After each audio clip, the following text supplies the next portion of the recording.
Friends, welcome to Geetha சமையல்.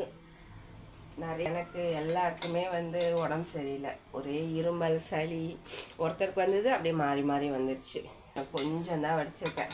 சுட சுட சாதம். நம்ம கோழி அவரைக்கான்னு சொல்லுவாங்க, நாட்டு அவரைக்காவோட சூப்பராக இருக்கும். இதோட மொச்சையும் ரொம்ப நல்லாயிருக்கும். பசங்களுக்கெல்லாம் எக்ஸாமு, ஒருத்தருக்கு மட்டும் சாப்பாடு கட்டினா ஃபுல் டே. தக்காளி சாதம் குக்கர்லேயே செஞ்சுட்டேன். தொட்டுக்க அப்பளம் கொடுத்துருந்தேன். எப்பயுமே ஜுரம் வந்துருச்சுன்னா இந்தமாரி துவையல் அரைச்சி சாப்பிடுங்க, செம்ம டேஸ்ட்டாக இருக்கும். புளி ரசத்துக்கும் இந்த துவையலுக்கும் நம்ம வாய்க்கு ரொம்ப நல்லாயிருக்கும். தோரம்பருப்பு, காஞ்ச மிளகாய், பூண்டு, அதுக்கப்புறம் உப்பு, புளி. தோரம்பருப்பை நல்லா வறுத்துட்டு ஒரு பத்தை தேங்காய் வச்சு அரைச்சி சாப்பிட்டு பாருங்கள். தக்காளியே போடாமல் புளி ரசம் வச்சுருக்கேன்.